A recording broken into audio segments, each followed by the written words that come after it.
The iPhone 16 Pro gets a bigger display and the 5x tetra prism zoom from the Max without a price hike.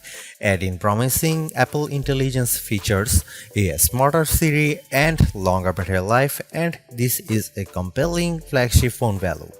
I just wish the charging speed got a boost and that visual intelligence and ChatGPT weren't coming later. The iPhone 16 Pro is still a compact phone, but there is a trade-off with getting a larger display. It's now more of a mid-size phone now as opposed to a small phone as the size and weight have grown. This handset measures 5.89 by 2.81 by 0.32 inches and weighs 7.03 ounces compared to 5.77 by 2.78 by 0.32 inches and 6.6 ounces for the iPhone 15 Pro. So the new iPhone is taller and wider and just as thin, but there's some more heft to it. The good news is that the iPhone 16 Pro is still easy to use with one hand as Apple made the bezels thinner.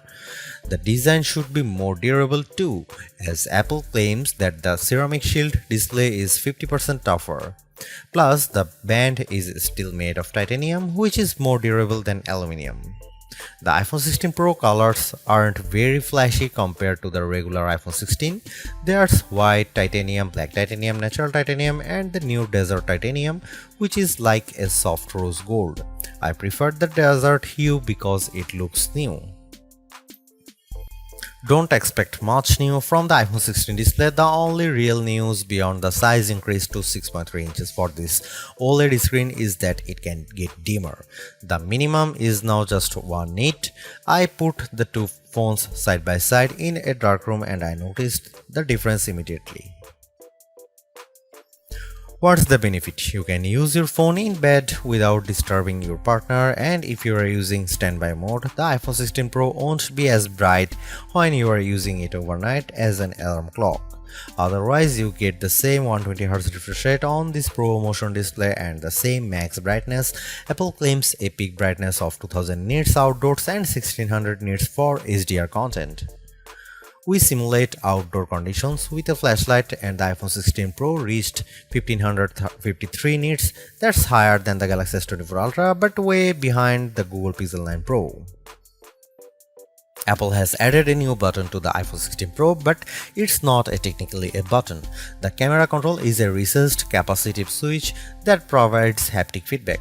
Press once to launch right into the camera and press again to snap a photo. It's simple and works well in landscape and portrait mode. I found it easy to launch straight into the camera and I like that you can press and hold the camera control to record a video. Though, if you take your finger off the button, the video stops. I wish you could customize that. The camera control has a lot of tricks, including the ability to zoom in and out by sliding your finger left and right on the button, and a soft double press launches a mini menu. You can scroll through to tweak things like exposure, depth, and choose photographic styles. There's a learning curve to camera control, but I'm glad that it's an option. Plus, this frees up the action button on the left side of the iPhone 16 Pro for programming other shortcuts. The iPhone 16 Pro has a few key upgrades that I appreciated during my testing. There's a sharper 48MP ultra-wide camera, a faster 48MP main fusion camera with zero shutter lag, and the 5x tetra prism zoom borrowed from the Pro Max series. In addition, photographic styles are integrated directly into the Camera and Photos app, so you can change skin undertones and the mood effect of your photo on the fly. Plus, you can tweak it after the fact. To test the iPhone 16 Pro's faster performance, I had my son take a photo of me shooting a jump shot side by side with the iPhone 15 Pro, and the result is brighter and more detailed image. How does the iPhone 16 Pro compare to the best camera phones? I shot a number of pictures using the iPhone 16 Pro alongside the Samsung Galaxy S24 Ultra and the Google Pixel 9 Pro XL to find out. I put the ultra-wide camera to the test on the iPhone 16 Pro with this shot of a beach and Apple comes out on top. The colors are more natural through the iPhone versus the Galaxy S24 Ultra, and Samsung's peak looks distorted on the right side by the flowers. Here are some camera samples of iPhone 16 Pro.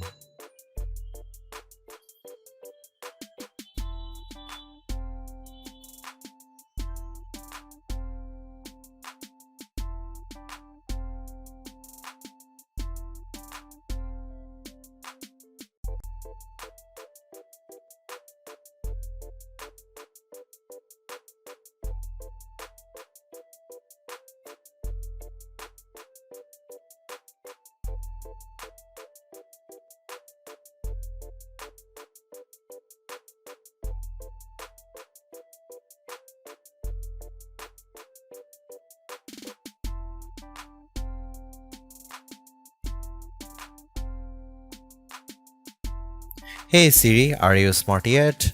Apple Intelligence isn't officially coming to the iPhone 16 series until October, but I was able to try out some of this feature ahead of its official launch as part of the iOS 18.1 developer preview.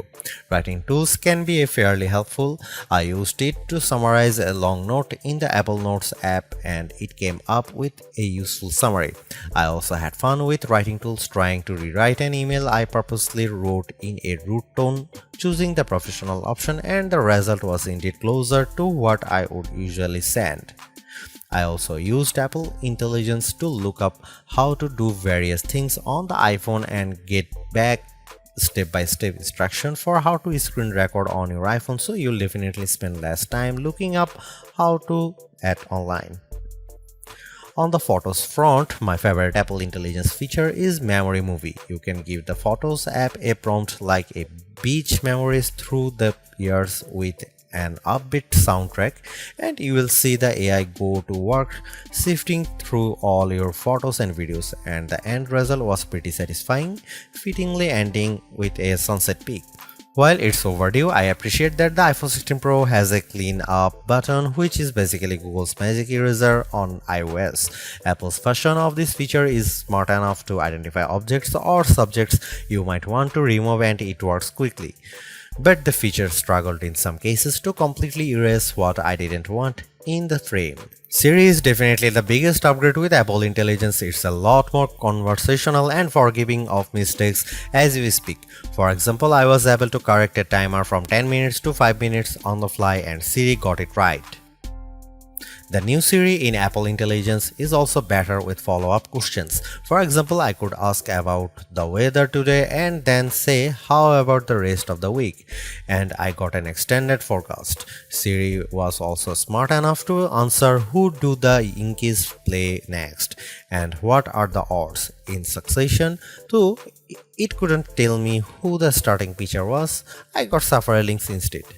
Another plus is that you can talk to Siri just by typing. You tap the bottom of the iPhone 16 Pro to enter your query, which comes in handy when you can't talk. Siri is definitely getting better, but it doesn't have that wow factor that you will experience with Gemini Live Voice or GPT-40 Voice, where it feels like you are having a real conversation with a chatbot.